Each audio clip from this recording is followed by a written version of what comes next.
Hello, ഇന്ന് നമ്മൾ നോക്കാൻ പോകുന്നത് ഒരു എവർഗ്രീൻ ബോളിവുഡ് മൂവിയെ കുറിച്ചിട്ടാണ്.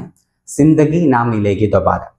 സിനിമ എന്ന് പറയുന്നത്, ഇതിന്റെ കഥ എന്ന് പറയുന്നത് വളരെ സിമ്പിൾ ആണ്. മൂന്ന് കൂട്ടുകാര് സ്പെയിനിലേക്ക് ഒരു റോഡ് ട്രിപ്പ് പോവുകയാണ്. അപ്പൊ തുടക്കത്തിൽ നമുക്ക് ഒരു ഫൺ ട്രിപ്പ് മൂവി ആയിട്ട് തോന്നുമെങ്കിലും ഇത് തരുന്ന മെസ്സേജ് എന്ന് പറയുന്നത് വളരെ വലുതാണ്. നമുക്ക് എല്ലാവർക്കും ലൈഫ് എന്ന് പറയുന്നത് ഒരിക്കൽ മാത്രം കിട്ടുന്നതാണ്. സോ അത് മാക്സിമം അങ്ങോട്ട് എൻജോയ് ചെയ്യുക. ഋത്തിക് റോഷൻ, അഭയ് ഡിയോൾ, ഫർഹാൻ അക്തർ എന്നിവരാണ് ഇതിലെ പ്രധാന കഥാപാത്രങ്ങളായിട്ട് എത്തുന്നത്. സോ ഇതിനകത്തെ കുറച്ച് സീക്വൻസുകൾ, അതായത് deep see diving, sky diving, bull run, ഇതൊക്കെ തന്നെ ഈ ആക്ടേഴ്സ് ബോഡി ഡബിൾസ് ഇല്ലാണ്ട് തന്നെ ചെയ്തതാണ്. ഇപ്പൊ ഇതിന്റെ ഒരു ഷൂട്ടിംഗ് കഴിഞ്ഞപ്പം ഇവരൊക്കെ തന്നെ, ഈ ഋത്തിക് റോഷനും അഭയ് ഡിയോളും ഫർഹാൻ അക്തറും ഒക്കെ പറഞ്ഞത് അവരുടെ പേഴ്സണൽ ലൈഫിൽ തന്നെ ഒരുപാട് മാറ്റങ്ങൾ ഉണ്ടാക്കിയിട്ടുള്ള ഒരു യാത്രയായിരുന്നു അതെന്നായിരുന്നു.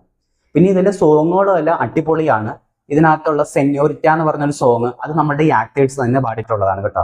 പിന്നെ ചില ബ്യൂട്ടിഫുൾ ആയിട്ടുള്ള ഡയലോഗുകൾ ഈ സിനിമയ്ക്കകത്തുണ്ട്. സെസ്റ്റ് ടൈം മൈ ഫ്രണ്ട് കൽ കിസ്നെ ദേക്കാ ഹേ.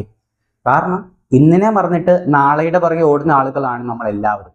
നാളെ നമ്മൾ ഉണ്ടോ ഇല്ലയോ എന്നൊന്നും നമുക്ക് അറിഞ്ഞുകൂടാ. പക്ഷെ ഇന്ന് നമ്മൾ ഉള്ള കാര്യമാണ്. അപ്പൊ ഇന്ന് മാക്സിമം നമ്മൾ എൻജോയ് ചെയ്യുക. അതിനുശേഷം മാത്രം നമ്മൾ നാളത്തെ പറ്റി ചിന്തിച്ചാൽ മതി എന്നൊരാണ് മെസ്സേജാണ് ഈ ഒരു സിനിമയിലൂടെ നമുക്ക് ലഭിക്കുന്നത്. സോ ആമസോൺ പ്രൈമിൽ സിനിമ ഉണ്ടാകും. നമുക്കൊരു ചേഞ്ച് വേണം തോന്നുമ്പോഴോ, ഒരു യാത്ര പോകാൻ തോന്നുമ്പോഴോ, മനസ്സിലെന്തെങ്കിലും വിഷമമൊക്കെ ഉണ്ടാകുമ്പോഴോ ജസ്റ്റ് ഒന്ന് കയറി കണ്ടു നോക്കുക. അടിപൊളി വൈബ് കിട്ടുന്ന പടമാണ്. അപ്പോൾ ഇത്തരത്തിൽ അടിപൊളി മൂവീസിനെ പറ്റി അറിയാൻ താല്പര്യമുള്ളവരാണെങ്കിൽ നമ്മുടെ ചാനൽ ഒന്ന് സബ്സ്ക്രൈബ് ചെയ്ത് ഷെയർ ചെയ്ത് സപ്പോർട്ട് ചെയ്യുക.